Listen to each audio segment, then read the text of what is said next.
about that.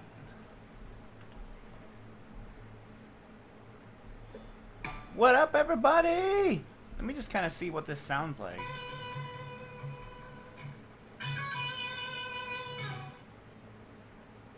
Just go plumbing supply. Well, hi there, everybody. Chili, nice. Well, thank you. What up, yo? We're just doing a quick, good old Gibsunday. I didn't realize Pete Thorne and Rick Beato are also live right now. So I didn't realize that when I set this up. So, and Jamie. God, another person's live. We're all live at the same time. So, I probably won't go very long because I'm sure most people would rather watch one of those other guys.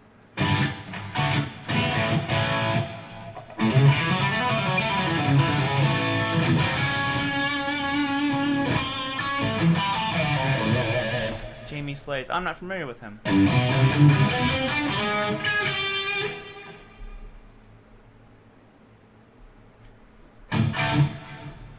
Turn them off for me? Man, well, making me feel all good inside. Well, thank you. Well, what is up, guys? I think it's getting ready to rain here. Let me know how the voice is. Ron! What's up, thug? Let me know how my voice level is compared to the guitar level. Let me know if they're okay.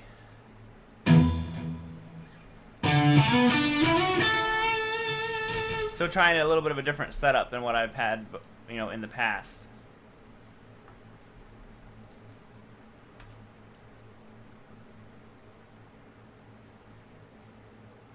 I heard of Michael Schenker. Oh, of course. Of course. Everything sounds good? Nice. Nice. Hey, Patrick. What up, man? Way more interactive with the chat and other streamers, but you guys are all good. Well, thank you very much, man. Let's give someday. I would suggest you play some acoustic and make things different. You know what? It's getting a little nicer out. I'll be doing live streams again from the backyard very soon with acoustic in hand. I know, beating around the bush by AC/DC. I do not. Add more free super chats from YouTube that I could give you. Oh, dude, don't worry about that at all, man. Just thank you for tuning in. Ribeye.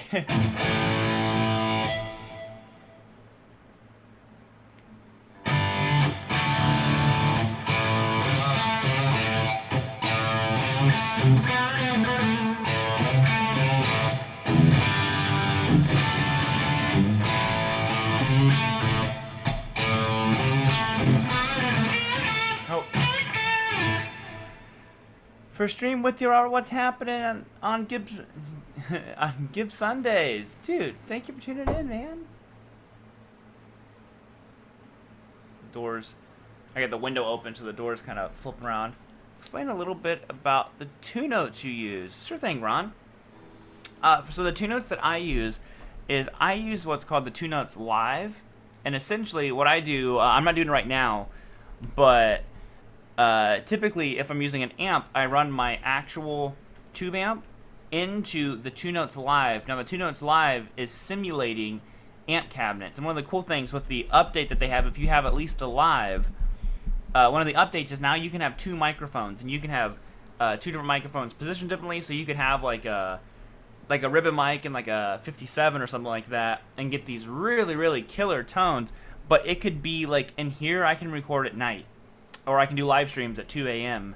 and no one else can hear it because it keeps it super quiet. And the thing that's really cool about it is to me like a huge secret to my tone. When people ask about it, is the fact that this is also you know, it's a load box. I have my amp's volume on it like at least half. So like, you know, a 50-watt tube, like if I'm doing like the Friedman or something like that. A 50-watt tube amp is on half volume. Even though it's coming through my monitors really quiet, it still has the tone, all that like sag and everything. So the two-note stuff is crazy, crazy, crazy good. Eon Shield. Hi from London. Love your videos. Back after 20 years. Oh, well, thank you so much, man. Gary Moore. Gary Moore is amazing. I was just watching your video about guitars you hated. Then you go live notification. Happy Gibsunday to everyone. What about Friedman Fridays being a potential stream idea? Freed Fridays? Ooh, maybe. Maybe, baby. I was just talking to the Friedman guys. I'm doing a demo. Where's it at? Right there of the JJ Junior, the Jerry Cantrell, the double J amp, and they were asking me if I wanted to check out. I'm still waiting on a NoHo, but also check out a.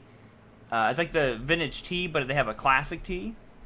So I was like, shoot, yeah. And I asked them if they would send me a vintage T with humbuckers. Mine is P90s. So hopefully that can all, happen, because I wanted to check some of that stuff out and do some videos on it. What gauge strings do I use? 10 to 46. And I use ClearTones. New music coming soon. Well, the new video that I posted yesterday, I can't remember what it was called. Oh, the guitar, the one, which was about this guitar.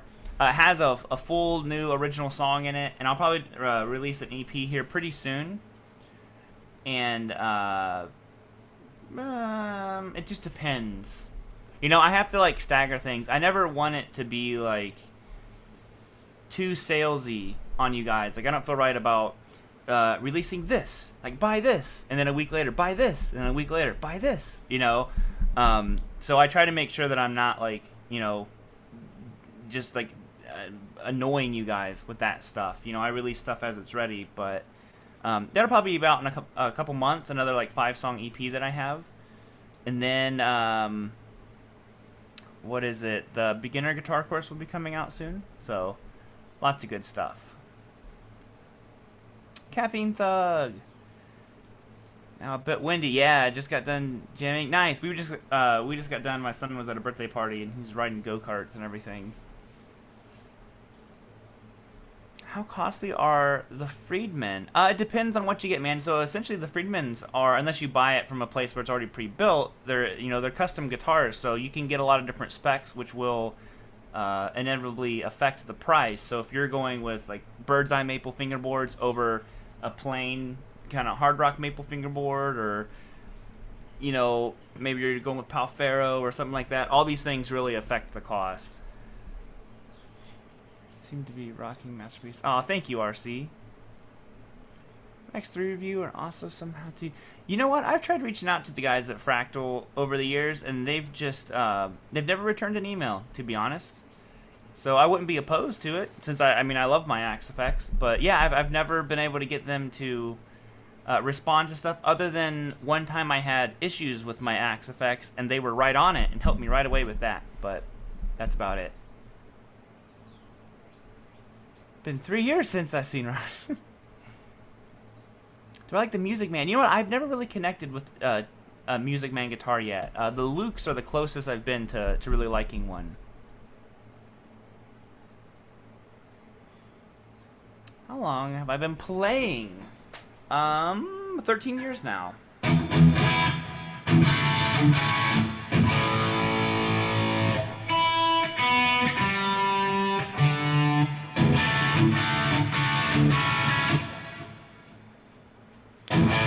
Scar my guitar. Yo, I'm here. Play Hold the Line.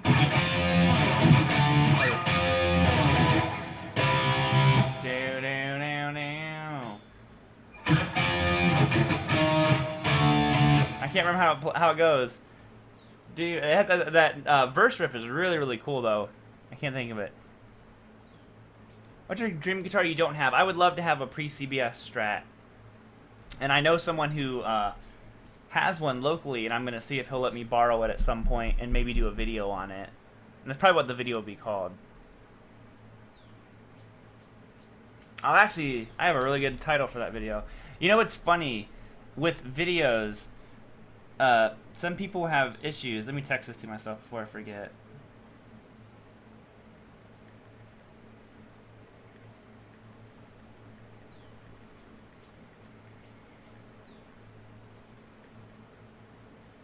And that's just kind of like what happens to me. I view it kind of like a comedian or like a songwriter or something like that, thinking of lyrics. I think of like video concepts and video ideas, and I text them to myself all the time. And then I kind of like build the rest of the concept of the video after that. What do you think about the Fishman Fluence in a Les Paul? I think it would be fantastic because I have those Fishman Fluence in my Acacia Cronus, which is a very Les Paul-y single cut guitar, mahogany body, mahogany neck, all that kind of stuff.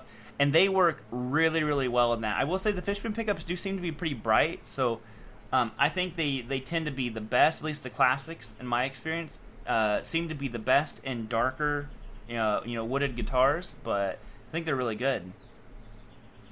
How do you start a YouTube channel, Squilliam Fancy Son?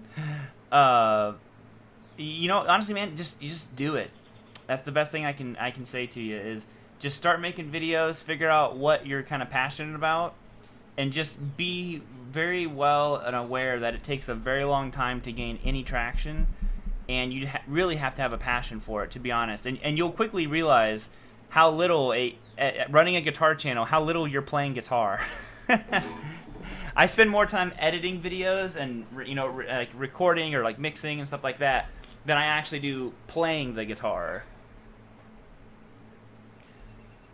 Will I be doing more content on riffs, rhythms, and feel? Yes, I want to do riffs. I had pitched this idea to the channel members, so somebody, if you're on here, I know Ron's here, you might remember it. So the issue with riff videos, like specific ones, like I used to do like 10 riffs that'll make you want to grab your guitar and all that kind of stuff. The issue with that is it's all getting copyright strikes. I think I have 40 copyright, I'm sorry, not strikes, claims. I think I have 40 copyright claims right now, which unfortunately like really like severely affects your revenue. Now they're not taking the videos down. What's happening is they're splitting the revenue between me, YouTube, and then the people who claim it. So some of the videos have, 3, 4, 5 claims on a video. So basically the money is being divided into like 10 different sections. So it's almost the equivalent of not being up anymore. But anyways, sorry, I'm like getting off topic. What I was thinking about doing was basically like a monthly kind of thing, to where this is kind of contradicting me, like saying like I'm not trying to always sell you guys stuff, but for those videos I was going to do something called like the copyright pack, where basically I'd have like a couple backing tracks, licks, ideas, and they would be like $3 or something like that I would basically only promote during the riff videos. So did I riff? Yeah, so it just depends. Like I don't know if that's something you guys are interested in or not. Like I said, I'm always hesitant to be too selly with you guys because I don't like. I don't want you guys to ever feel like all you are to me is, just numbers. All right, take the videos down. Well, the thing that the videos do though is they are still pulling in new viewers, new subscribers, stuff like that, who will, hopefully watch my other videos that are not copyright struck. So although pulling them down would seem like the right thing to do, that way they're not getting the money, that would inevitably hurt me far worse than leaving them up. Oh, you want to develop my own? Yes, I'll be doing that as well.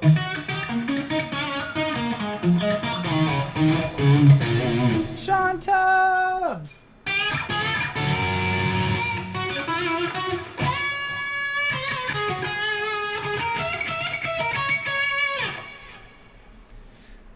What is happening, man? I'll be seeing you. Oh wait, what month is this? I'll be seeing you next month.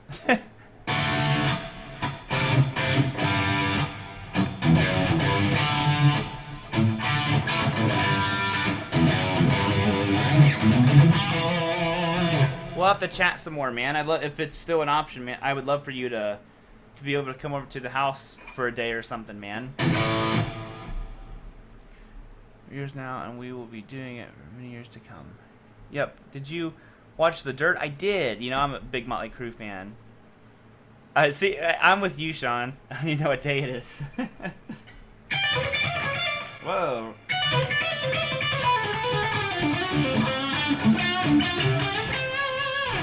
What riff did I spend the most time learning? Probably like Paul Gilberty stuff. Like I always thought Technical Difficulties was kind of a tough riff. Is that a little run?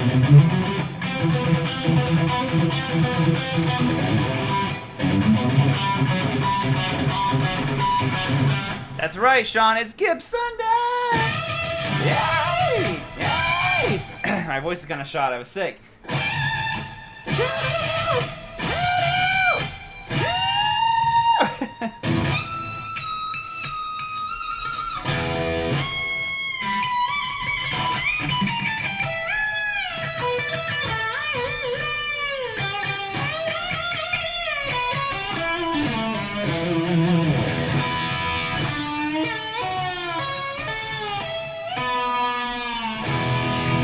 Gibsunday!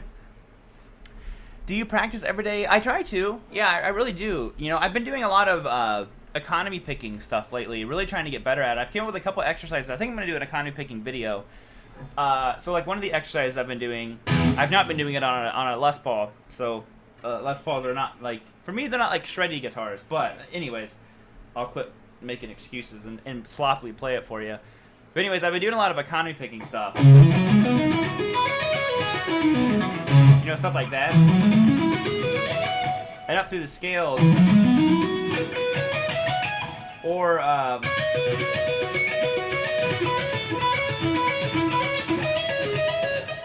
just, to me, like, that stuff is, like, really fun. I like that because it's really musical.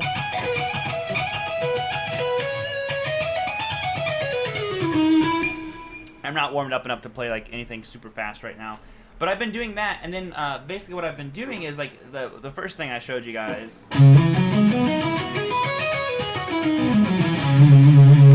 Like that, I'm just trying to get to where I'm like, so that's very much straight through the scale. But if I break it up, and I'm not always moving forward. Sometimes, like, I, you know, change direction, so it'd be like this. So it's just like a very slight change. Instead of going, I went. And then I was like, well, instead of just staying kind of boxy, I can use this finger then to shift up to the next set, because I'm doing 1 note, 3 note, 1 note, 3 note, 1 note, 3 note the whole way through.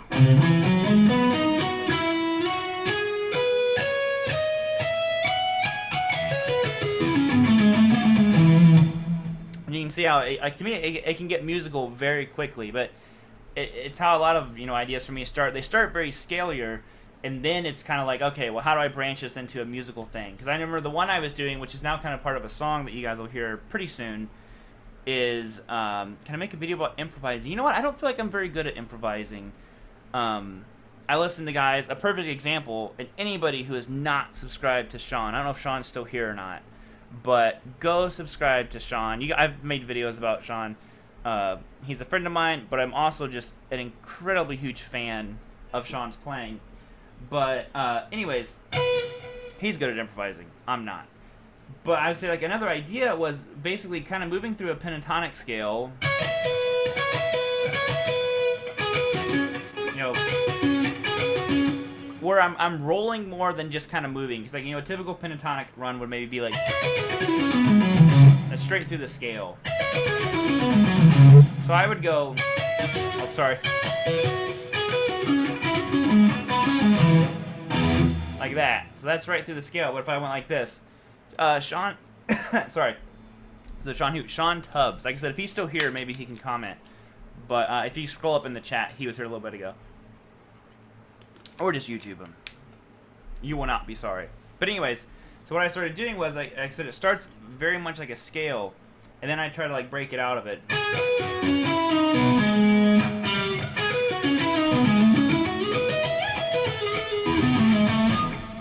And it turned into that. If you really broke down what I was doing, I'm doing the exact same thing, but I'm moving it around a whole lot more.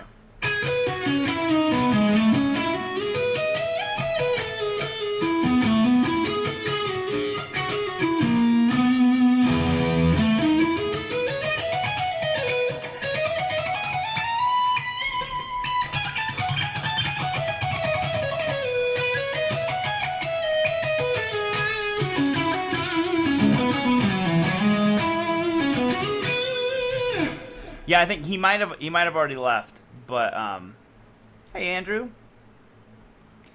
But yeah, like I say, if you scroll back up in the chat, you should see his name. It looks like the last thing he said was wait, it's Gibsunday. So, like I said, go check out Sean's channel. You know, incredible player. There he is right there.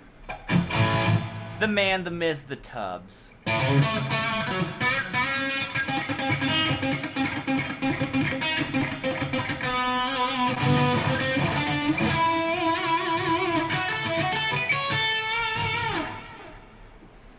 The guitar is a band instrument. I'm not sure what that means. I don't think I know any Steve I. I'm afraid. Where's the cat? She is downstairs. Yeah, I recommend definitely sticking to one. The reason why I really got interested in economy picking was because I do a lot of like I don't pick everything, you know. Even though it might seem like it. So I'm actually doing a lot of pull-offs in there. I go.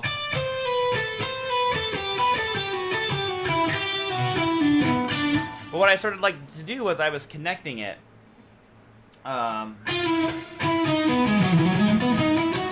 through economy picking versus my pick moving in the wrong direction so much. So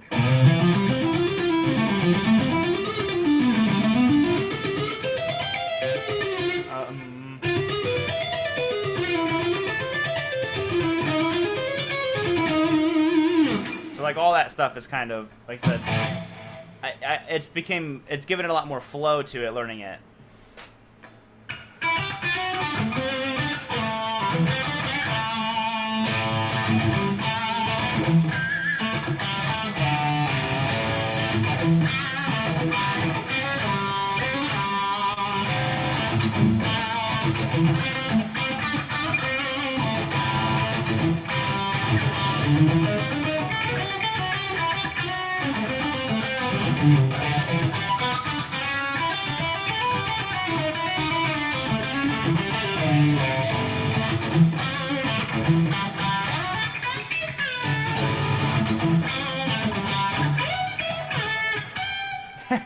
I don't know where I was going with that at all.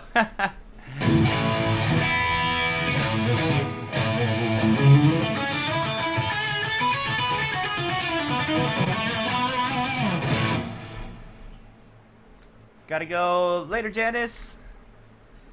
Can you play Polyphia? I don't know any Polyphia, I'm afraid. I have a couple of their songs on my iPod, though. My phone. I don't have an iPod. Any sweeps, man? I don't know if sweeps and a Les Paul go together or not.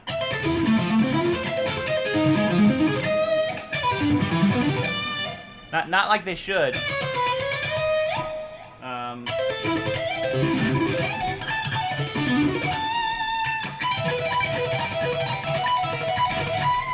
My super stolen Yngwie move.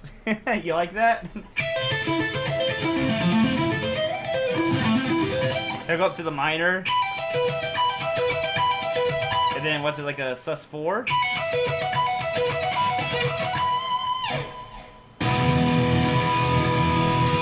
Can't remember the exact.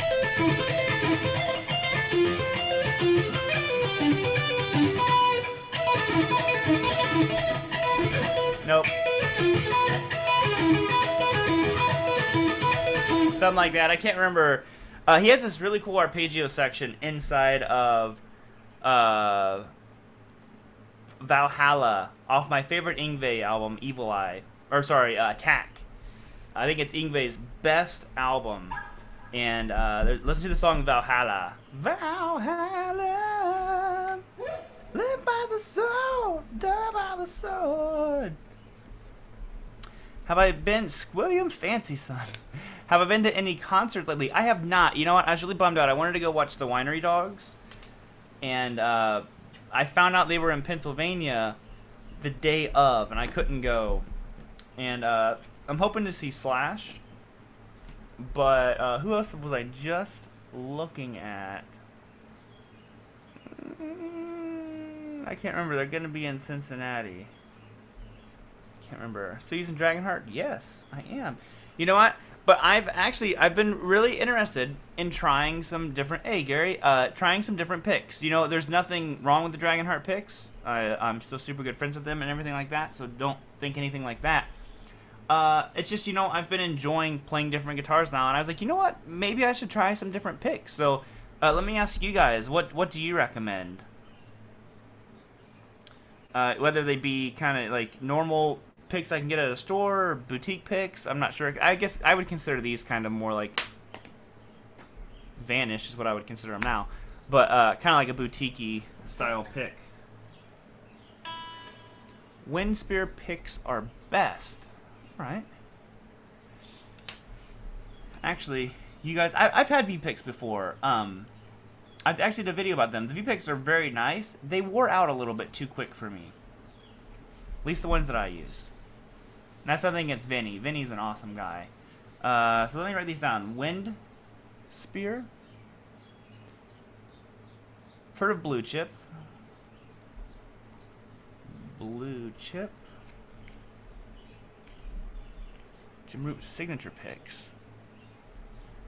I don't have a Kemper. I have an Axe FX. You know what? I tried chicken picks, and you know what? They were all super nice over there, but I didn't like them, unfortunately. Yeah, I use so my pick is 2.5 millimeters, so it's a thick pick, so it has to be like at least 2 millimeters and up. Between 2 to 3 millimeters is what my pick really has to be.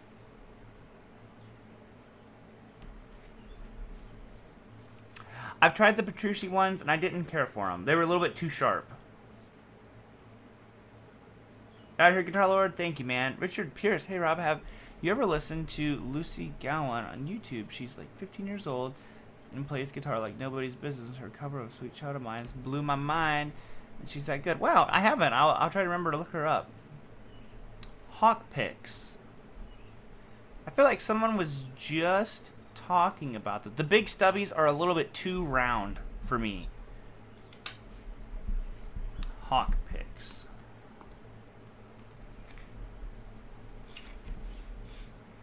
I swear, someone was just... My God, I just dropped my pick again. You know what? That pick wants to be on the floor, so I'll use this one. Am I friends with Glenn Fricker? Of course. Swiss picks. I've heard of those. I'm trying to remember who was just talking about Hawk picks. Maybe it was RJ.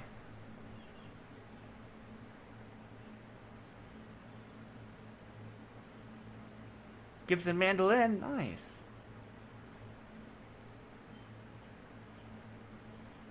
Picks are very personal. Okay, well, thank you guys. Yeah, I'll look into those. See how I dig them.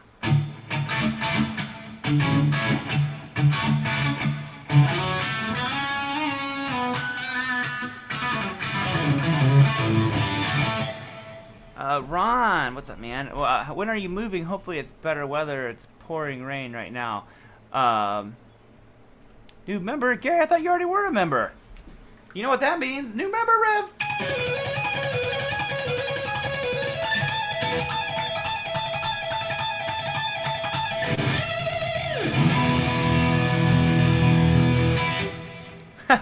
Well, you got a new member if anyways.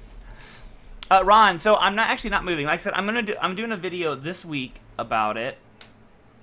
But basically, what just happened to those who aren't on my Instagram and stuff like that is, you know, me and my wife finally bought our first house. I've talked about it in live streams before, but you know, basically there were all kinds of like issues with it along the way, and it was just like I said, we were supposed to buy the house in January, and it just happened last week. I'll tell you how long it's been up in the air and doing all kinds of like crazy stuff, and it's been so stressful, and it was such a bummer. I don't want to complain at all right now because it all worked out. So I'm not gonna say a word of negative about it, but it was like I said, it was just really stressful. But the house that we bought is this one. So we were just renting this house before, and we wanted to buy it, and we finally did. So it was, like I said, it was a long road, but I think at the end it just makes us appreciate it even more. But basically, I do have one more guitar that I ordered a month or so ago, and then after that, that'll probably be it for the for the guitars this year. I want to focus on new house song. I know I shouldn't do that actually, but yeah, I want to focus on saving our money back up again and stuff like that.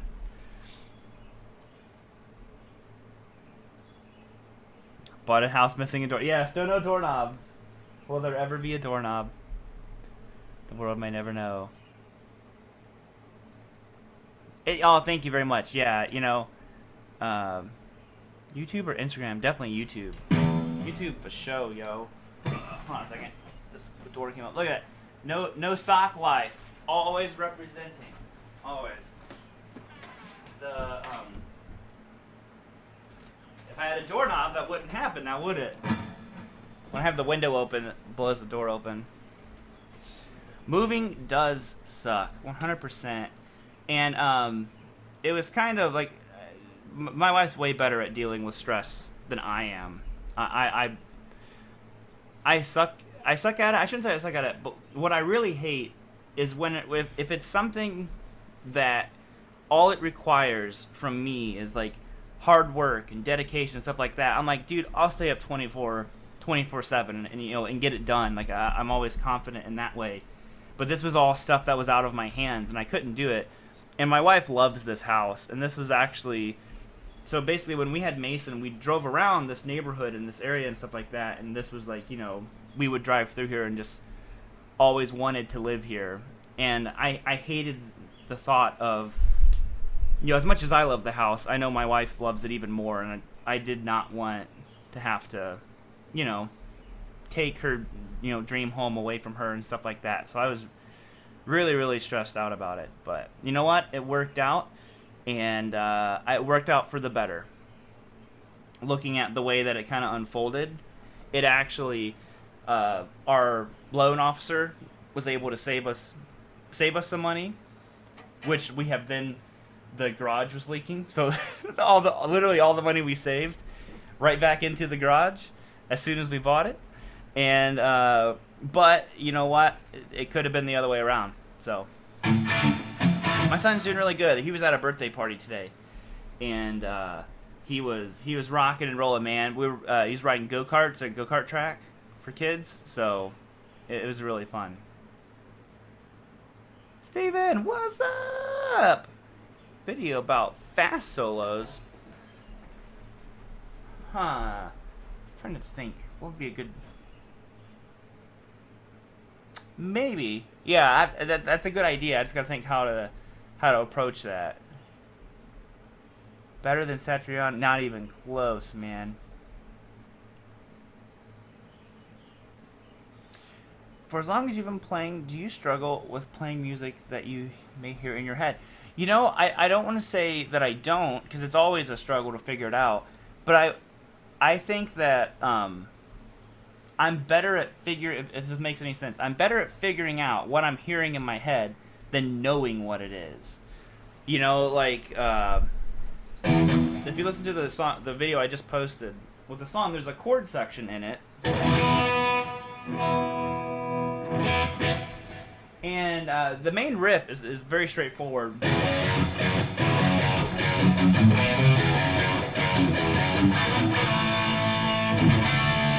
Thing.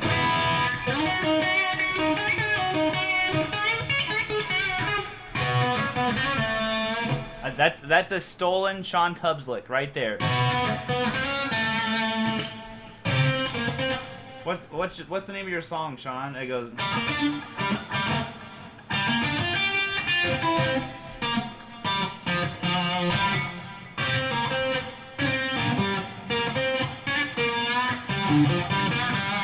I can't remember the name of your song, but it's a stolen Sean Tubbs lick. Wind is crazy.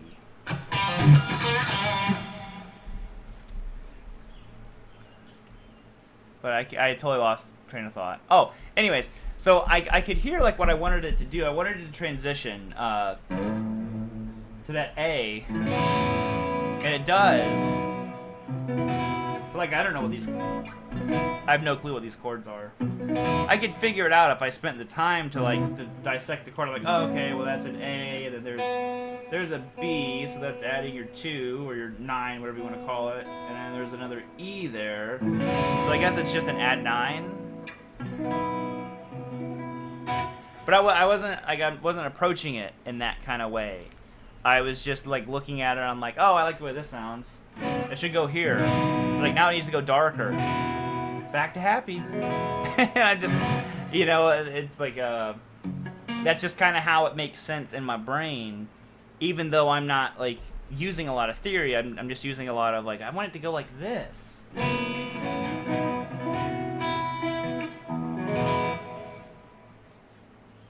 How long is the stream going to be? Probably an hour. What's the stuff about Les Pauls going out of tune so fast? That doesn't happen to mine. You know what? Mine actually doesn't do that very often either. I find I make the joke because what happens is whenever there's climate changes. So I'm in Ohio, so our weather is, you know, god awful all the time. It's always flipping, and that's what happens with it. It's whenever the seasons change. That's whenever, but it's not the Les Paul. It's you know, most guitars have issues with that. When, you know, climate change and stuff like that, because we have pretty drastic. It's so dry and cold here in the winter, and then like right now it's hot and humid, so it's never the same. You have a crazy, unique style. Well, thank you, Stefan. I really appreciate that. What is it? Is that a Freeman Double J? It is right there. I haven't opened the box yet, but that is what that is. That is what it is. So I'm really excited about it. What was I gonna say? So I was working on. I haven't taken the amp out yet, so I'll see how it goes. But I was trying to write like a Jerry Cantrell style riff. It's actually one of my favorite things to do. I always loved it when I was in a band, and the band would be like, write like a Mick Mars part for this. So I love the idea of jumping in someone else's style. So for like the Jerry Cantrell one, I was kind of going.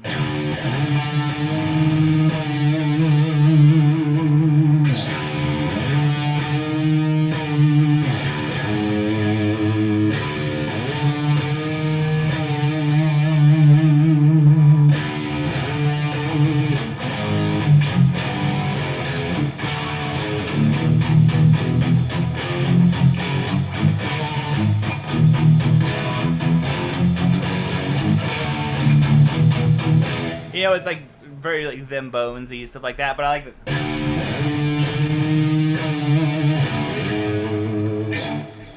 So do I like Schecter guitars. Les Paul Moderns.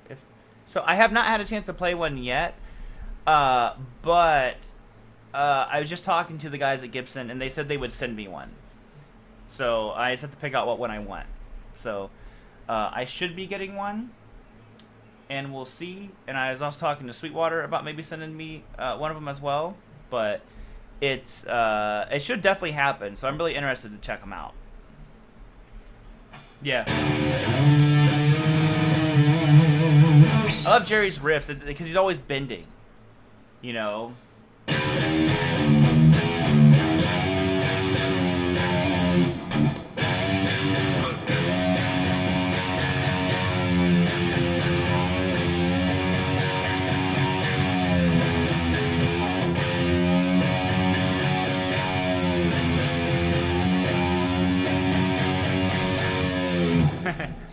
Opinions on the new range of Gibsons. I'm legitimately, I can say it's been a long time since Gibson has done something new that I was excited about.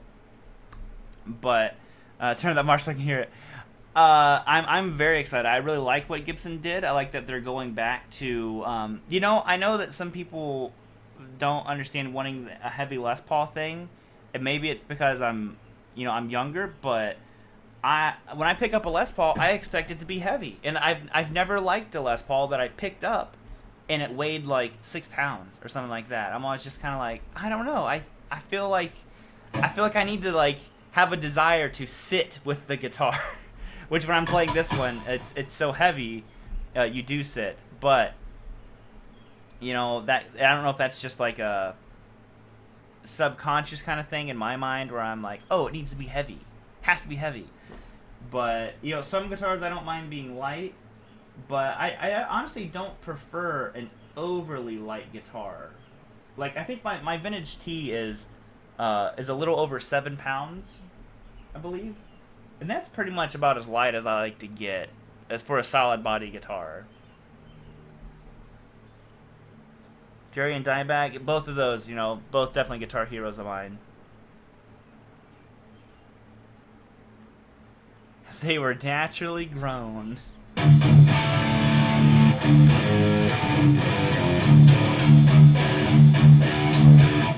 You know what tuning Jerry always went into for those low revs? Yeah, he always did D flat. So basically, he would tune his whole guitar to drop D and then a half step lower. I like fat necks. You know, the bigger the neck, the better for me. Maybe not like a 59 like baseball Strat neck, but.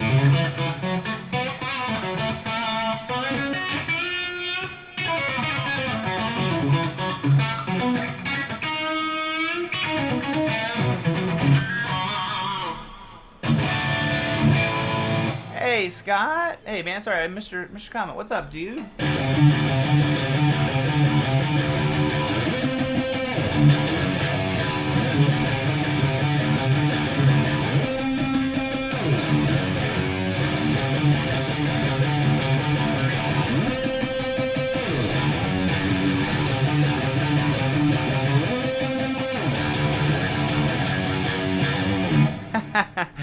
Well, there's a new. I don't know why I like that.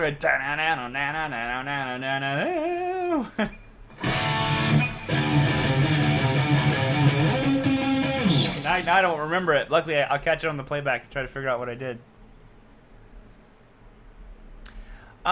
With like a guitar like this, if I was to stand and play it, I would have to have a much wider strap than what I have. This guitar is so heavy; it's almost 13 pounds. Very, very heavy. And even whenever I like stand in videos and stuff like that, it's so heavy. That's why I'm all sweaty in the videos and stuff like that. Because like this, I mean, I'll stand for an hour with this thing strapped on, but with a thin strap. So I'm not trying to mess up my shoulders and stuff like that. Harold, have you ever been to the Sweetwater campus? How big is? Oh, dude, it's huge. I've been there 4 times now. I think 4 different Gear Fests. So I'll be at. If anybody's going to Gear Fest, I'll be at Gear Fest and doing some stuff with Sweetwater. I know Tim Pierce is going to be there. RJ Rankilio, Sean Tubbs is going to be there. I'm sure some other guys as well. Gear Fest is really good. That campus is huge. It is enormous. Think of the biggest guitar center you've ever been in, Ron, and times it by like 1,000. It's really, really big. And what's even crazier about that is as big as Sweetwater is, Thomann over in Germany is like 10 times the size of that. So, Thomann over in Germany is basically its own town. It's enormous. Did I ever go? I did not go to college, Squilliam. I was supposed to. I was originally going to go out to California, and I was going to go to MI, or the GIT branch, so the Guitar Institute of Technology. And what happened is, right before I went, I got offered a job teaching here. Well, not here, not where I live now, but where I used to live. And I was like, oh, well, that's kind of what I want to do anyways. And I pursued that, and it was right around the same time that I started, kind of really focusing on the YouTube stuff. And I'm really, not that I would ever discourage anybody from going to college and starting a YouTube channel, but I'm very happy how it worked out. And I've got to do, surprisingly, like quite a bit of like teaching. Like I taught at like a school, like a real school, even though I don't have a degree, for a year teaching classes and stuff like that. So, just really lucky that people liked the way that I taught. Staniac. Oh, dude, the Sustainiac mark is amazing. That is the most like addicting thing in the world. I will be at Sweetwater for sure the 21st, Caffeine Thug. So I'll be there Friday. The issue is that Saturday the 22nd is actually my birthday, and I don't know if we're doing anything because I'll be 30 this year. I shouldn't say I don't know if we're doing anything. I don't know if I have to do something with Sweetwater or not. So I may or may not be there on the 22nd. I did take lessons for a while. You know what? I had some very, very good guitar teachers, I will say, when I was learning. Scott, what's in the box? Oh, Scott, it is a Friedman Double J Junior, the mini Jerry Cantrell amp. It's not mine to keep or anything like that, but they asked me if I wanted to demo that and stuff, so they sent that over. I'm not sure. I can't remember when my video release date is. Well, obviously I haven't done it yet, but they were asking about dates and all that stuff. You know what? I used to play metal. I don't really play metal anymore, to be honest. Just kind of like hard rock. We're talking about Mark Agnesi heading to Gibsunday. I think that's awesome, you know?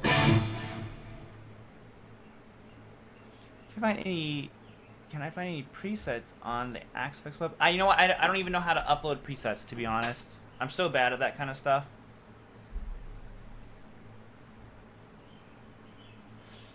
So my guitar was about $700 new 40 years ago. The floor demo new. Nice. You know what? I was just looking. Someone was asking me about getting one of these, and I was like, you know what? I haven't looked. And actually, you can't. At least me and my wife couldn't find any 79 km tobacco burst. I found a 79 km cherry sunburst, but I didn't really care for the cherry sunburst as much as I did the tobacco sunburst. Sorry, I just like punched myself in the nose.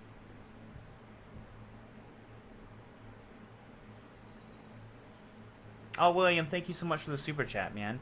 What do I think about Matt? I'm not sure how to pronounce his last name. Bellamy from Muse. You know what? I've had to teach when I used to teach in-person lessons and all that kind of stuff. I taught quite a few Muse songs, and they were always super, super cool. Really cool ideas, like really unique. And I think he's a amazing, probably very underrated guitar player.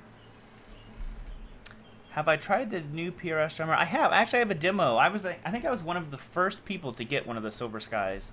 I've become friends with the guys over at PRS now, and I have an idea that I'm going to pitch them.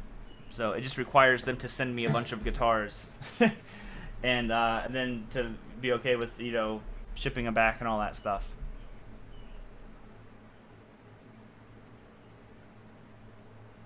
If you had an actual 59 Les Paul, would you need to get another guitar again? Probably, to be honest. As much as that's like a dream guitar of mine, I'm sure the desire would still be there. Hector says, that's a crappy guitar you're holding there. I'm not holding any guitar. I'm holding a bottle of water. So, joke's on you. Hey, Big Red Tower. I've never tried a Vigier.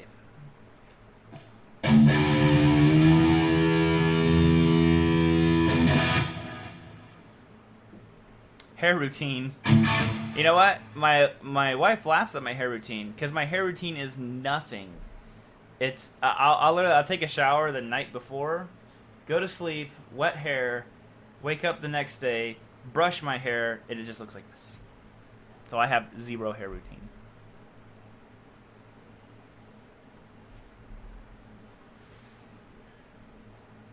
Rarity, not because of the quality, in my opinion. I've never played a 59, but I played a 56, which was an amazing gold top, but I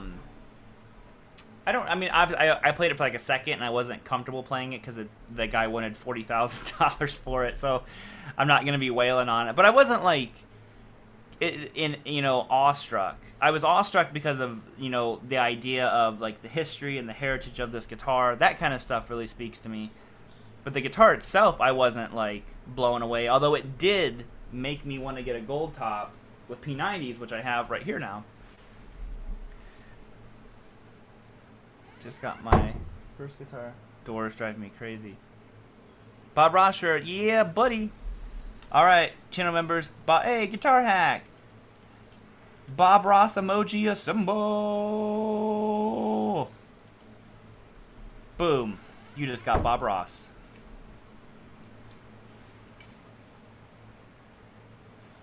Here, hold on 1 second. Ugh.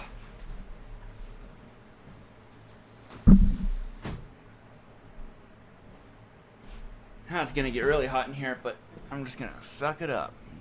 Tube Screamer? Yeah, you know, I have a pedal board being built, and I have a... I can't remember what one mine is. A TS9, I think, is what I have. I don't know. I have no memory. Don't deserve any of this stuff. I can't remember what it's called. Bob Baker Ross. Cat's trying to get in.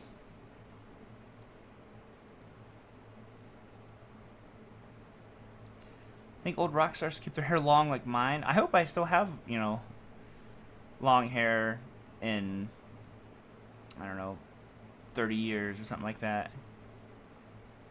Guitar Rack, I have not, I've not tried any of the new Les Paul standards, but I was just talking to Gibson, and they're going to send me, I think, one of the 50s. And then I'm going to see if Sweetwater will send me one of the 60s and like an LPJ or something like that.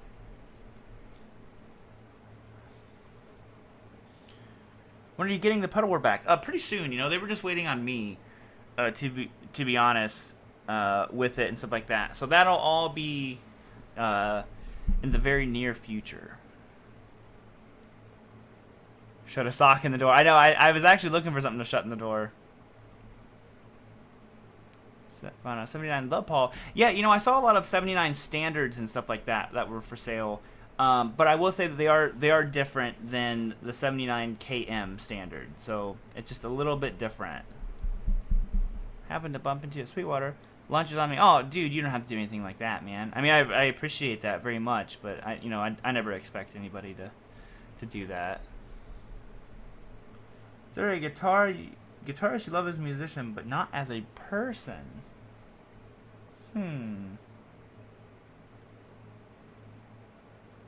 I can't think of anyone, to be honest. I've heard like Yngwie can be a jerk, but I also know a guy who's been to. He was a rep for a company, and you know said that he was at Yngwie's house, and Yngwie, he said, was kind of like dreading it because he'd heard all the stuff about Yngwie being like a jerk, but he said he was literally the coolest guy in the world.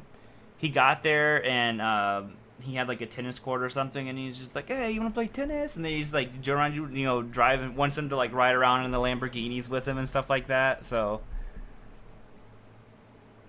yeah, the T-tops can be pretty pricey, you know.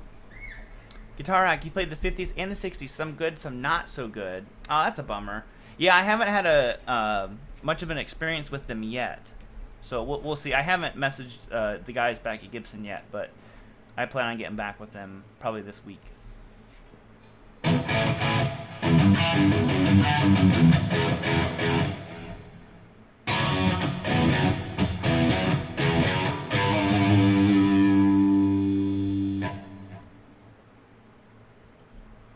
to get that figured out. There we go. That's so much better now. Do you name your guitars? I do. I name most of them. So like this guitarist's name is Indy. I got it from Indianapolis 4 years ago. Sorry, I think I would know that. I just did a video about it. And then like the gold top's name is Paige, which I'll switch to the gold top right now. I haven't even played it yet. This one's name is Paige. And then stuff like the Friedman Vintage T, his name is Betty. The Friedman Callie's name is Sugar. I've never been the Richie Kotzen one. Blue Telecaster's Old Blue. The new Blue Vola, his name is Memphis. The Charvel Crackle's name is Roxanne. You know. Isn't Gibson out of business? No, Gibson's not out of business. They filed bankruptcy, but the issue was the bankruptcy side of it was due to their electronic investments and stuff like that. I'm not saying the guitars were killing it, but you know, I don't think the guitars were the biggest problem that they had. It was the other companies and the guy running the company, I would say. How often do you change your guitar strings? Not often enough. I'm really bad at changing guitar strings, to be honest.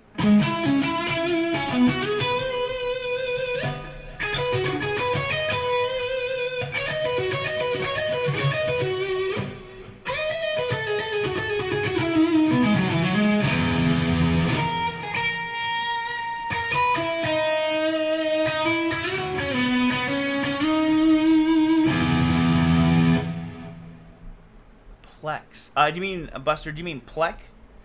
I've had 2 guitars plecked. And those are all the Friedman guitars, my Vintage T and the Cali, all their guitars are plecked. And those are 2 of the best playing guitars that I own. Triangle pick? No, like a Dorito pick, basically.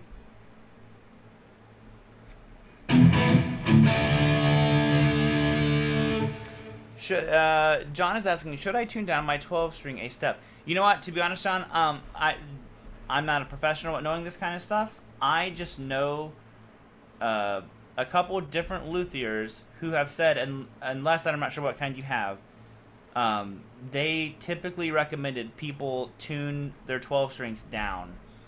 And that was just because they said that the 12 strings, unless the bridge is installed like properly, like maybe it's Taylor or Martin or something like that, you might be fine. But they said they've just seen so many issues with 12-string bridges being literally pulled out of the guitar, basically, because there's just so much tension on it. So that's what the one guy always told me. He's like, if it's doable, tune your 12-string down a full step. He said, and that will prolong the life. But, you know, some people have kept it in standard and never had a single issue. Hello from Barcelona. Well, hello. When will you do a rhythm course? So I have a new, it's basically my first beginner guitar course coming out. And then another one. That one, it will actually be broken into 3 parts because there's so much in each one. And then it's going to deal with rhythm, lead. It's going to, like, it really, to me, will be kind of like the best thing I've ever put together. You know, especially for beginners and stuff like that. So I'm really excited. It's taken me, well, now it's well over a year of working on putting this together. So, because I didn't actually release a new guitar course last year at all. You know, I had the other 8 that I had done, and I've just been working on this one. Rock for show, Daniel. How do you change strings on a Floyd Rose? It is incredibly annoying. Some people don't mind it, and we'll call people like me over dramatic, but I hate it. You have to clip the ball end of the strings off. There's a couple of ways you can do it. You can clip the ball end off, and then you put it in here and you lock it down on the guitar, then you restring it. Or I've seen some people basically string the guitar backwards, so they put the string through this way, and then the ball end stuck down here. You still have to clip the end, and you put it in that way. But that seems funky to me. Sweetwater has a Plek too? Nice. Yeah.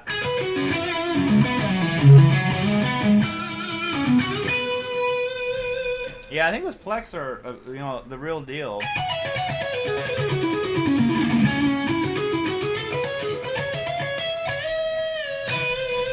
Play the Whole Lotta Love solo.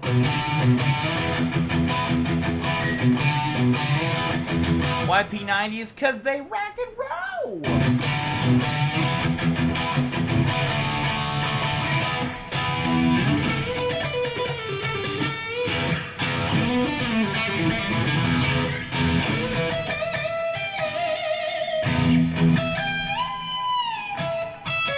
Oh, I forgot it.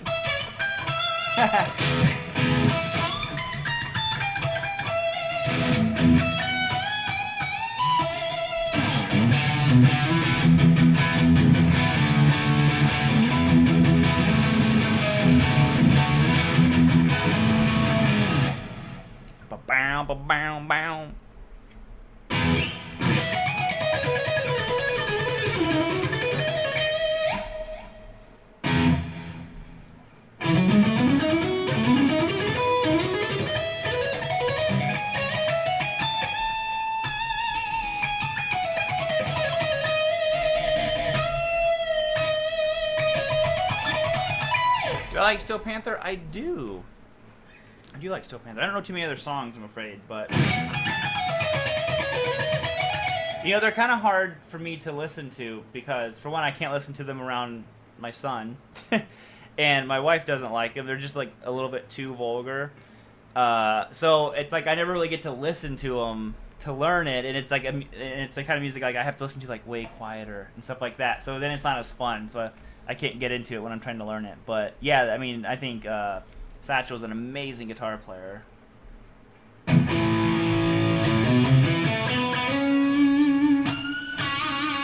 I know any Stevie T solos? No.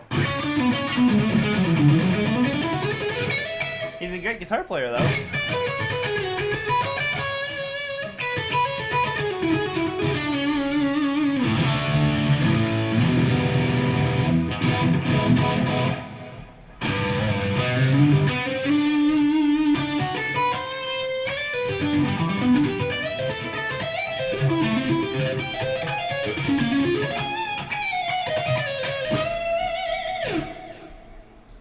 Last song was awesome. How do you play the riff? So the riffs to that one are, it's all out of F sharp minor. So it goes, it's like a little double stop. It's a power chord, basically.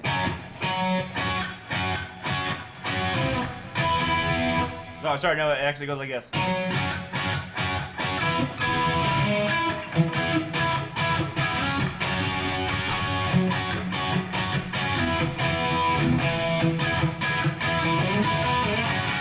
So basically these double stops. Then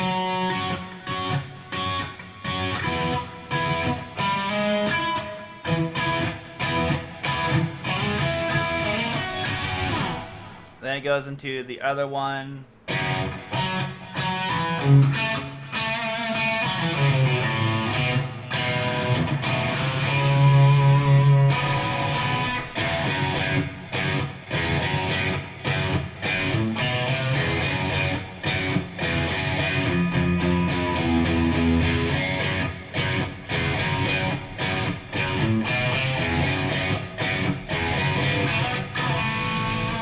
So then all of that up to speed would be.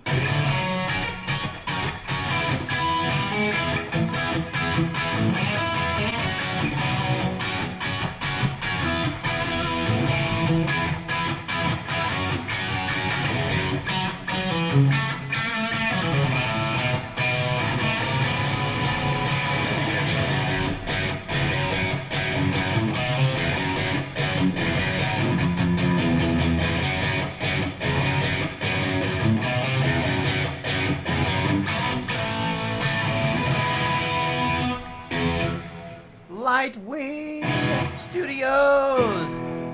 You're feeling jealous and you're leaving mean comments, but you got blocked. So suck it.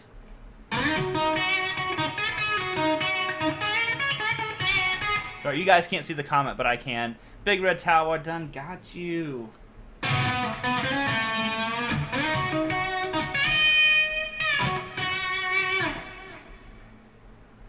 Do I like cleaning my guitars? I never do, I'll be honest. I never clean them.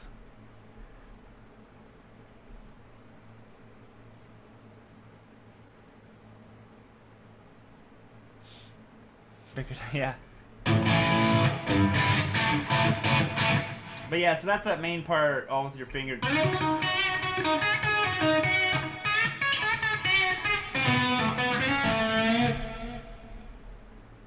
What do you think your next guitar purchase will be? Well, I already have my next guitar purchase done. The guitar's not ready, and like I said, that will probably be with us just buying the house and stuff like that. That'll be the final guitar for probably a very long time. So the next one that I already have ordered, which most people don't know that it's ordered yet, but is a Friedman Vintage S. After I had those two here, I really wanted one. So that is the next one. And then after that, the next guitar I really want to get is a 335, but that will probably have to wait until next year. So the Vintage S should be done in about 2 months, I think. It just depends. I know they're like crazy slammed and busy over there, but Avery's guitar stuff, I don't. The only Strat that I have is my wife's Strat. So I actually don't even own a Strat myself. So which is exactly why I wanted the Vintage S. Just because I feel like, I mean, I've played plenty of Fender Strats, and not that they're not amazing, but I felt like the Friedman just blows any Fender I've ever played out of the water.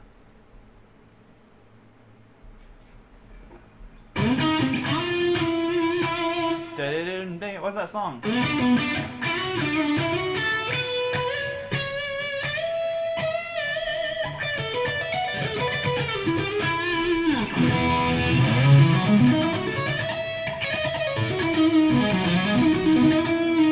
Yeah, subscribe to Guitar Hack. I'm actually going to be doing a live stream with Guitar Hack here pretty soon. I think what we say in July, man.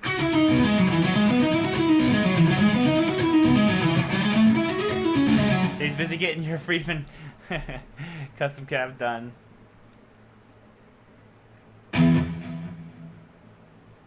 Friedmans aren't Strats, they are Friedmans. You know what? You are absolutely right.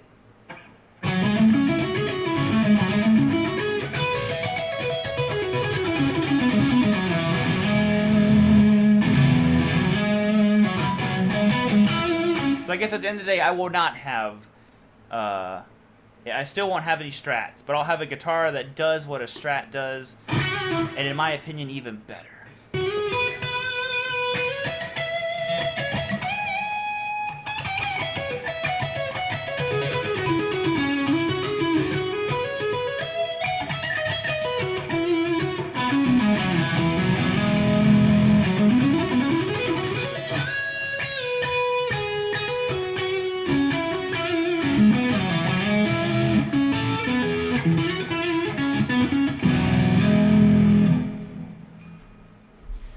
First 5 1-minute practice exercises. I'm not quite in there, but I'm intermediate. These are great. Awesome. Yeah, I have some more of those planned.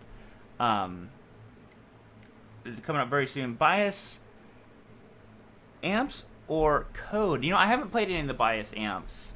Positive Grid had asked me quite a few times about checking out their. I did stuff with Positive Grid years ago, and you know, I don't know why. I need there to be a hardware unit. I know they have the amp, but it just wasn't something that I was, you know, personally interested in checking out. And also that's, you know, kind of introducing another company. And I've talked about it on here before, how, you know, I don't want to like work with too many brands. It might sound dumb, but I get approached by a lot of companies, and it's, you know, always, you know, I appreciate these companies wanting to work with me and stuff like that.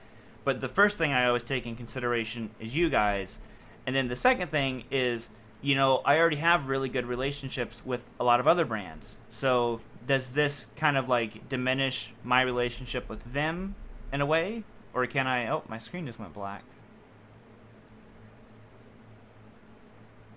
I don't know if you guys... Can you still see me? I'll wait and see. My whole screen went black. That was really weird.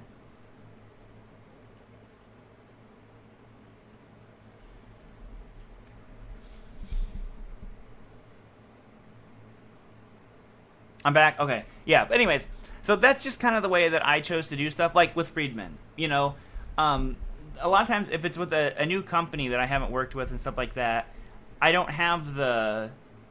you know, confidence to be like, hey, if you send me this, like, I will do a video on it.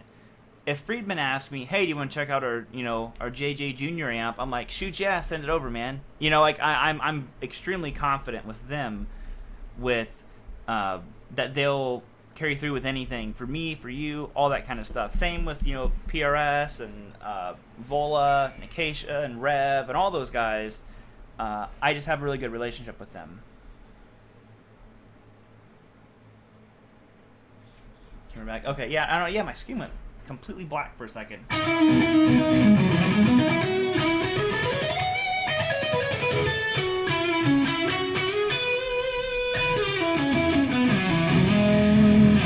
you think that Strats are versatile in a lot of genres, or that a Les Paul is only suitable for rock? No, I think a Les Paul you can do definitely blues, rock, jazz with it. It has that nice round sound to it. But I think a Strat you can probably do a little bit more.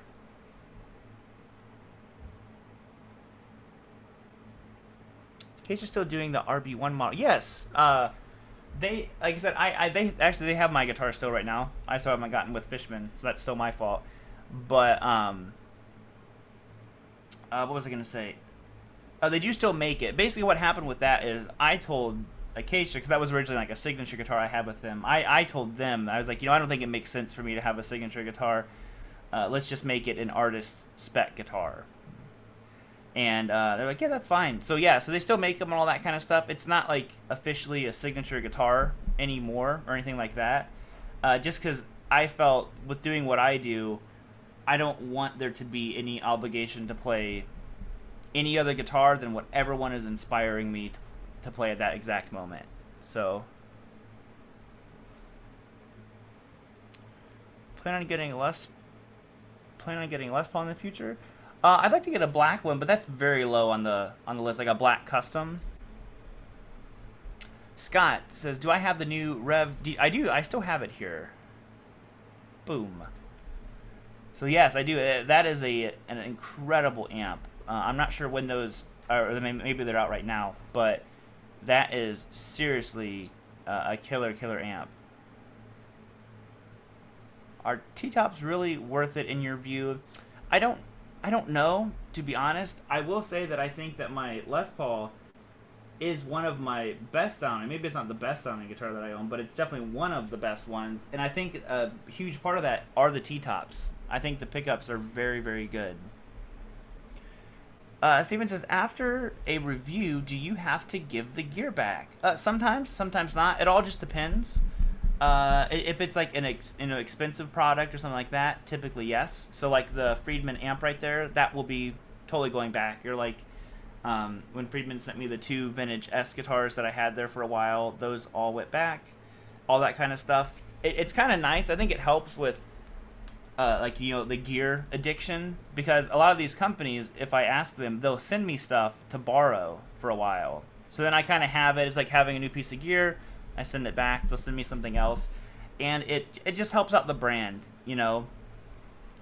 Essentially, if I'm playing something in a video, it's advertising it, which again is why I'm picky with the stuff that I use, and it helps them out. Even though if like that's not my goal, I'm not like, oh, this is like a marketing thing. It's just kind of like, hey, you know what? It gives me new guitars to play. It's new guitars for you guys to look at. It helps promote the brands that I'm already friends with and want to promote.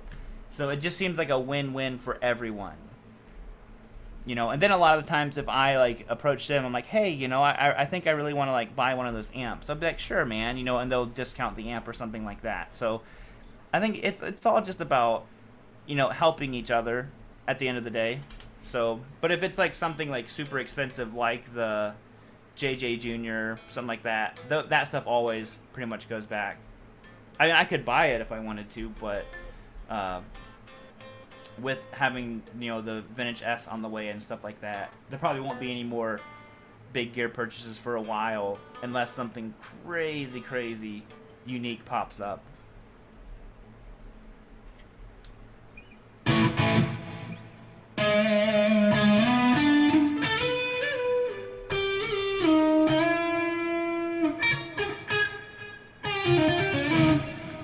If you could only own one guitar, any in the world, which would it be? Probably my Les Paul. It kind of goes into like my recent video. That is kind of like the one guitar for me. It's not, I'm not saying it would cover all the bases. Not that I would never want other tones, but it's a significant guitar to me, and it's just something. If the wife says it's okay. That's actually a good point. Yeah. You know what? I'm super lucky. I'll have to wrap it up here in just a minute because I'm getting so hot. But yeah, I'm like crazy lucky. My wife is always supportive of stuff. I think the only time recently that I can think of that she's honestly said no, and I think if I was like really serious about it, she'd be like, well, all right, but was honestly just like, that's ridiculous, you don't need that, was whenever I was like, I wanted the '70s black Les Paul Custom. She's like, that's ridiculous. Like, you already have a gold top, you already have your KM. She's like, why don't you get something like a 335, something you don't already have? And I'm like, yeah, that actually makes a lot of sense. So, but she's always incredibly supportive of all of that stuff. And a gold top, are you my long lost brother? Should I offer the guy 400 for them to pop in that Les Paul? Les Paul, it's solid walnut with ebony board, small crack on the back of the headstock. It was fixed 10 years ago. That's tough because that's a very different body wood than what my guitar is, man. You know, I think the ebony board, I think ebony gives you a little bit more bite. So like my Les Paul is a mahogany body with a maple neck and a rosewood board. So you do have a different wood combination here happening. I don't have much experience with walnut. Oh, you have a 339. The 339 is the smaller body, isn't it? Yeah, 335 is a stereo. I'm sorry, 355 is a stereo. 335 is the full one, and a 339 is the smaller body, right?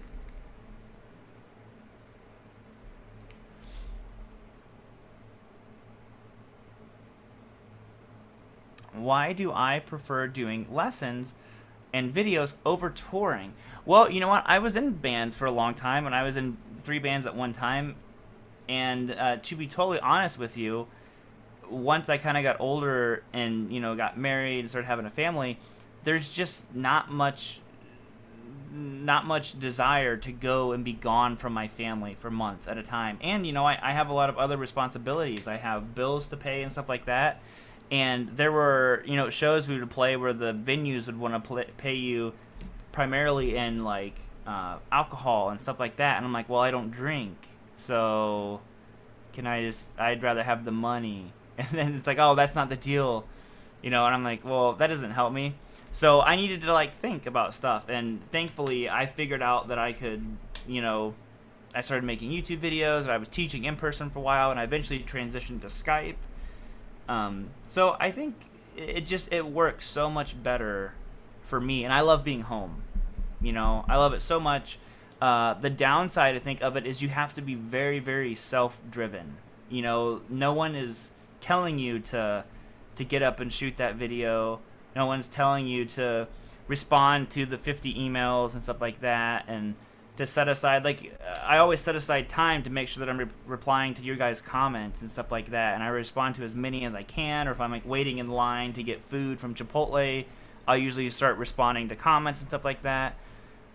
And, you know, I really enjoy all that stuff, but I feel like you have to, you know, mentally be able to, like, compartmentalize all that kind of stuff and be like, all right, you know, this is it. So it's a little bit different whenever someone's telling you to work and you have to tell yourself to. So there's pros, cons. That's why I like it. You know, I like being my own boss. I guess you guys are technically my boss, but, you know, I don't mind you guys being my boss. I got sick late last year and kind of lost passion for playing guitar. I need some help. Oh, well, I'm sorry to hear that, man. But I tell you what, dude, just find some simple songs. AC/DC always does it for me for some reason, and just jam out with them. That always helped me a lot, you know. And playing things that are very musical. Clean tones. Definitely 80s. 80s cleans. I loved it. That's what my clean tone's based off of. Here, I'll play you a little bit of my clean real quick. So this is the clean tone that I made here in the Axe Effects. I'm not sure how well you're fired.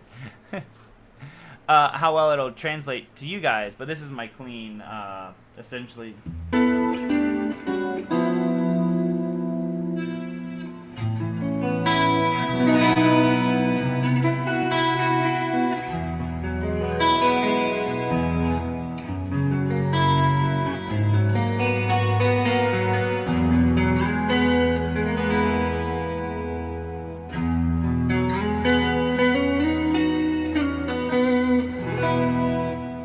Tom, thank you very much, man.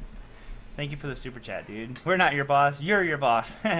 Well, I agree. I know that I am my boss, but I also, you know, I always really consider, you know, you guys and all the decisions that I make.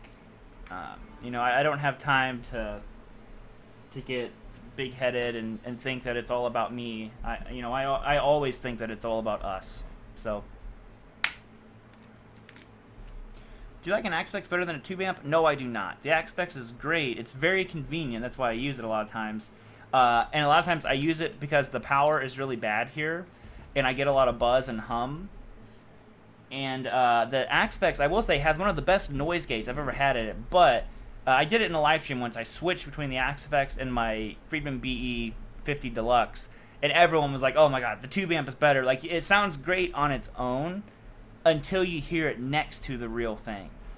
You know, when you hear it next to it, you're like, "Oh, all right." You know, and I don't have it programmed in trying to sound like the BE or anything like that. Don't think that I'm not saying you can't make an Axe-Fx sound so close to a tube amp you can't hear the difference, but you know, with the settings that I have, and you plug in the tube amp, and you're just like, oh yeah, okay, I get it, tube amp.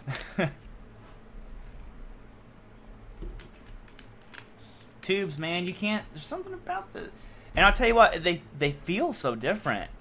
Regardless of sound, tube amps make you. I'll be honest, tube amps make you work a little bit more, and I mean that in a good way. The Axe-Fx is very easy to play. And not that you like want to play even harder, but it's like you get on a tube amp and you realize that it really highlights a lot of your your weak areas, and you're like, oh shoot, yeah, I need to go back to work on that. So, are the BE 50 Deluxe cleans much better than the BE 100s? I can't remember what the BE 100 cleans were, but I know the 50 Deluxe has the Buxom Betty cleans, which is a very, very nice, clean, sparkly. It's seriously some of the best cleans. For an amp that has as much gain as that thing does, it's like the clean that every Marshall would die for.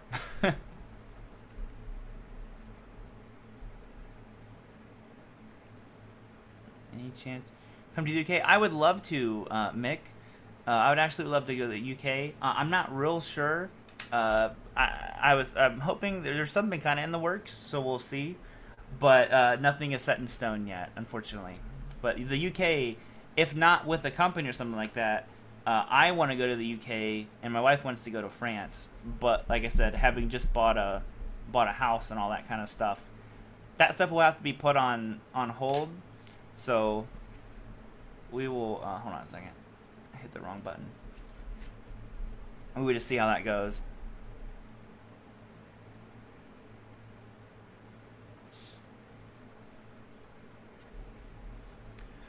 Hack. Oh yeah, I got some. Oh, you're talking to Guitar Hack. How do you practice intonation? Well, if your guitar is intonated really well, I don't really know if that's something I'd openly like focus on. I'm not doing the Toman thing. Nope.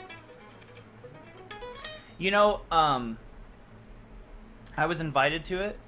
And the main thing is this year I can't do a lot of traveling with my wife's schooling and stuff like that. But also I was invited to 2 other things as well. And I was just very honest with them. I said, you know, it seems like such a great thing. One thing you have to remember is like all the YouTubers who go to that are not, none of us got paid to any of those events we went to. So I just told them, I said, I understand it's a paid for event and it's essentially free. I'm like, but that free is extremely expensive, you know. And it was just kind of like, oh, why is it expensive? I'm like, well, because I'm not able to teach. I'm not able to do this. My wife has to do all this by herself. Someone has to watch my son. So I'm like, it ends up, you know, costing a lot of money for me to go away and, you know, be gone for an entire week and shoot these videos and stuff like that, and then come back home. And YouTube, I mean, it's like, we complain about the copyright stuff, but like on a video, I forget what video it was I looked at it, it was up for a while, and I looked at it, and I think the video made $1 or maybe 75 cents or something like that. So I'm like, say I shoot like 20 videos and it makes you know, $1 a video or something like that, then you know, $20. I can't do that, you know, with a wife and son and all that kind of stuff. So I hate to make things too much about money, because I feel like that, you know, you can get carried away with just thinking that everything has to be about money. How much money can I make? I can't do anything without money. And but I also am not naive. I know that I, like, you know, have to take care of my family and all that. So can you please play the PRS on Gibsunday? Yeah, I don't care. I'll play the PRS and then we'll end it, because we're gonna eat a late din after watching my son run around and crash go-karts and all that stuff. It was so hot today too. Keep the lights on, exactly, you know. And that's honestly that's the big reason why, because I pretty much, you know, I stepped away from teaching and stuff like that to focus on YouTube and doing other stuff. So you know, yeah, and like I said, I don't feel bad about it. You know, I was just real straight with them. You know, I just told them, I was like, you know, unless you guys can pay X amount of money, I can't do it. You know, I'm not trying to be greedy. I'm not trying to do any of that stuff. It's just no sock life. Exactly. I'm like, it's just not an option, you know. It's you know, it's certainly, sorry, I don't know, it's like a tangent now, but I would say it's a lot easier if you don't have, if you're not married, you don't have kids and stuff like that.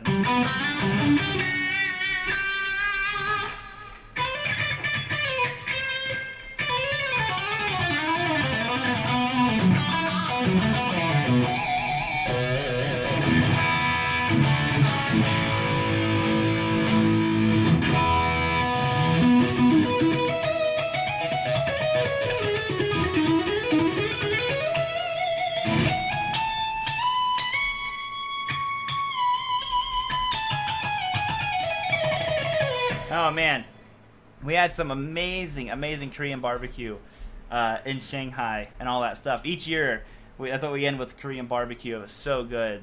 And we had a hot pot. God, it was so hot. We were laughing because me and my friend Greg, you know, we get off the plane. For me, it's basically, I think it's 15 or 16 hours of flying for me. And for him, it's 9. And like, we get off the plane. I'm like, oh, thank God we're finally off this plane. And Korean barbecue rib, all right, it'll happen. Finally get off the plane, all this stuff, and they take us this hot pot. I'm like, oh man, it's like this hot, spicy food.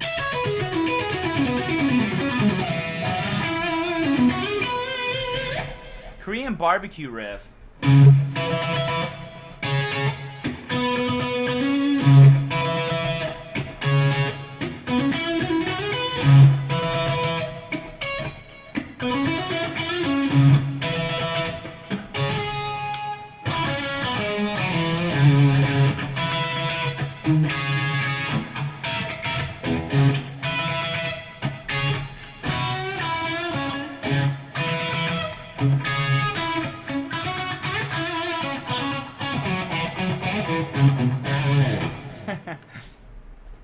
Korean blues, there you go.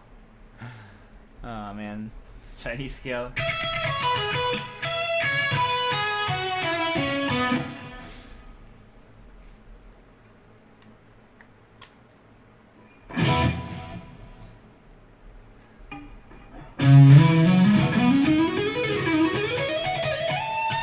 Yeah, no, I like Mexican food. You know, I'm really not that picky. One thing from, like I said, the past 2 years of traveling a lot, I loved trying all the different foods, even food I didn't like. Like I said, the last time we were in Shanghai for Music China, they took us to like an authentic Japanese restaurant over there, even though it's in Shanghai. It was like the most Japanese food I've ever had in my life. Like, we have sushi and stuff over here. This was like a whole nother experience. It was like hunks of raw fish.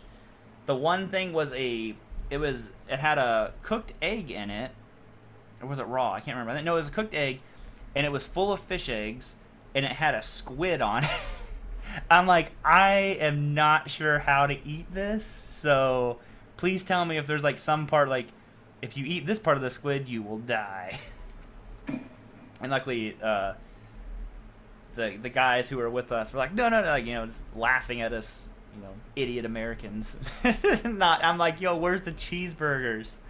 So, no, we didn't have anything blowfish. I wouldn't have done it, and even if it was there. That one I would skip. Yeah, it's not. I'm not like risking my life for that stuff, but I'll try pretty much anything.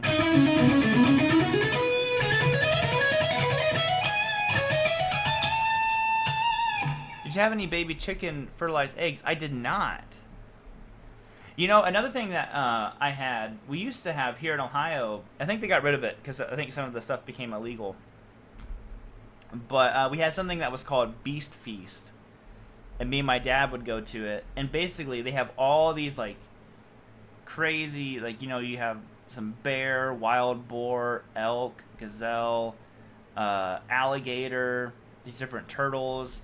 I want to say there was lion. And I'm not lying. I'm pretty sure there was lion. What else? Can't remember. There was just all these just the crazy animals, and we would go to that each year.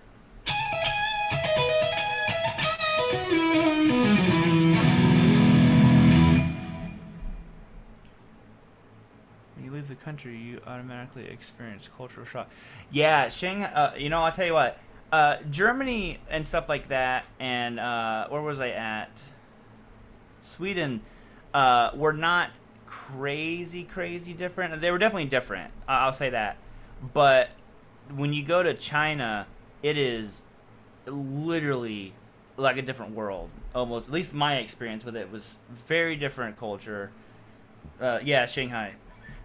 So all that kind of stuff.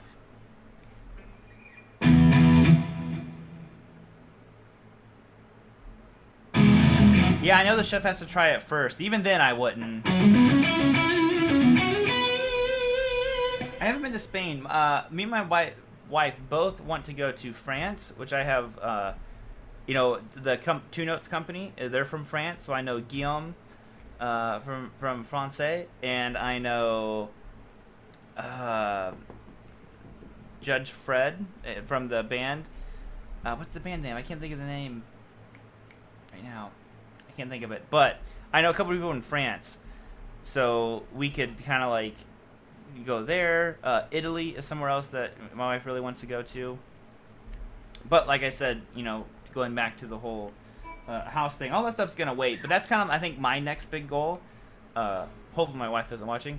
Is I want to like take her on one of these vacations, because we've honestly we got married in 2010, so 9 years that we've been married, and then together 10 or 11, I think. We've never ever had a vacation, and just because of scheduling, her schooling, my work, all this kind of stuff. And she's the one who wants to travel, and I've never wanted to travel, and I've got to do all this traveling, and I really don't feel like it's fair. So I'd love to be able to finally like take her somewhere. She has one more semester of school, I think, and after that then might actually have some time to do something.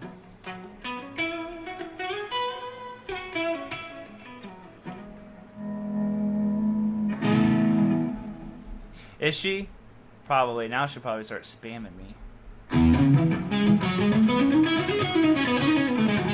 But that's the goal, I'd like to actually, for one, and totally just be able to travel somewhere with the only objective is to like sightsee and check stuff out.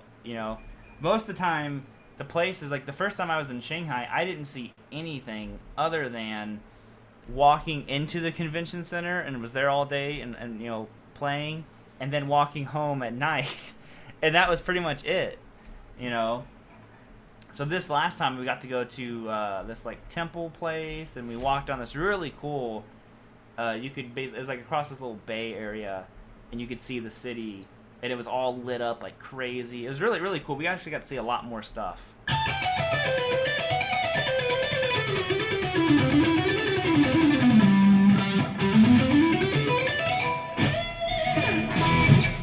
Alright guys, that is it. I'm gonna go get something to eat and go cool off.